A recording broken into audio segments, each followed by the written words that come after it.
everyone. I am back with another YouTube video today. I just want to talk with a couple points today. The first thing is I survived my first week at Animation Mentor, and it was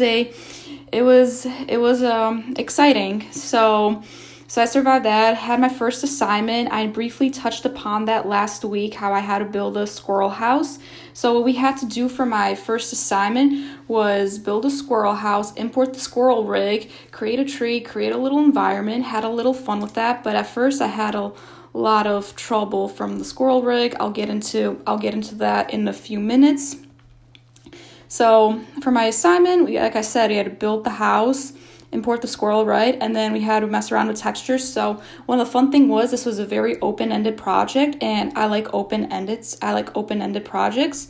So it was just a lot of fun where I experimented with a lot of materials, from building a tree to building everything. And what you see here in the video currently, I actually later went in and redid stuff after my live Q&A. So what you're seeing here was not the final product, just to let you know. So overall, the experience was challenging because Maya is not an easy program, but after last week's program, it was a lot of fun once I got the hang of the program, learning all the keyboard shortcuts, how to work with the moving the X and Y and Z axis, to moving it around, applying textures. So that was basically just a lot of fun. And a lot of the biggest majority that me and a lot of classmates ran into was the squirrel rig. The problem with the squirrel rig was in the new Maya version of 2019 and 2020, you had to change the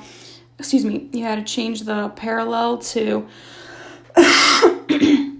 you had to change from the parallel to the DG, so we had to switch those two around in order for the squirrel rig to work. And if you see in the video that the squirrel rig was constantly going back and forth, it was being distorted, and what the hell was going on with it? I struggled with that. It took me like 3 hours to actually figure out why.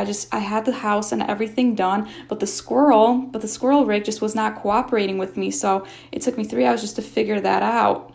And even then I didn't figure it out until I had to email a couple classmates, and they sent me some links. And at first I tried the links, if they worked. I tried them, and at first it didn't work. And then I went to my live Q&A. I asked some questions. Oh, the squirrel rig doesn't work. Other people are having issues with it too, and I couldn't move it. And then the funny thing is, I went back after the live Q&A, and the squirrel rig worked. So it worked. All I had to do was close out of Maya, and voila, hasta la vista, the squirrel works.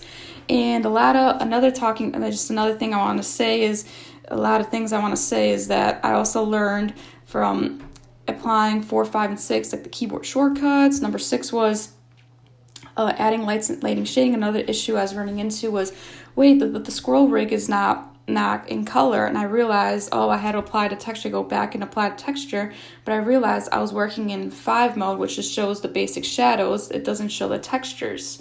So that was another interesting thing where I was like, wait, why is the squirrel gray instead of orange? so that was just interesting. And so like I mentioned before, after the Q&A, after watching the Q&A where my mentor showed me all the nice shortcuts of where I can go. It's an open-ended assignment, which one again, I want to say I really love open-ended questions, open-ended anything. So I went back and redid the squirrel house. So before it was just a very basic house with a block with nothing on it. But after my mentor showed me some keyboard shortcuts, how to do the stair, the fence, and everything, I went back and applied those things. So I went back and redid the assignment. It took me a lot shorter once I got more comfortable with Maya. So then I eventually added how the squirrel is up in a 45-degree rotated angle of the stairs, so he can have a little staircase to his tree. I wanted to add that in there because it seemed just like a lot of fun. Tell a little story there. I played around with adding some trees that he's in a nice little fun environment of the forest. There is, like, I also added some transparency effects to see how it all would turn out. My classmates also did a really good job with experimenting with what they did. I've seen some really amazing work from my fellow classmates and other people in other sections of Maya. So that was really cool to see and getting inspiration from other people. And I hope I inspired some other people with the class. I also, what else do I want to add here?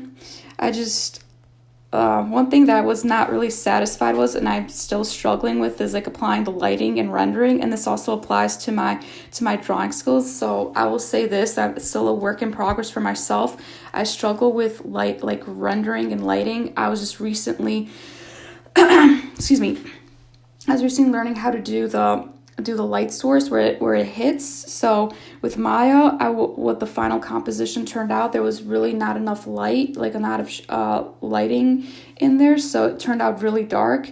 So I definitely want to find a way how to improve that. And if you guys know any ways to work on lighting, comment below. I really appreciate any help I can receive. So that's what I was really looking forward to. This was one thing I didn't like about what turned out as my final assignment. However, I look forward to this will help me also improve my drawing skills, because I was learning how to do, like I said, talk about the light source, where I'm talking about the light source, where it goes. So I mean, I look forward to improving that. Anyways, that was just a quick little update of the week-to-week basis of what I'm doing. And following next week, stay tuned for a bouncing ball, and I will show you guys how that is done. Bye.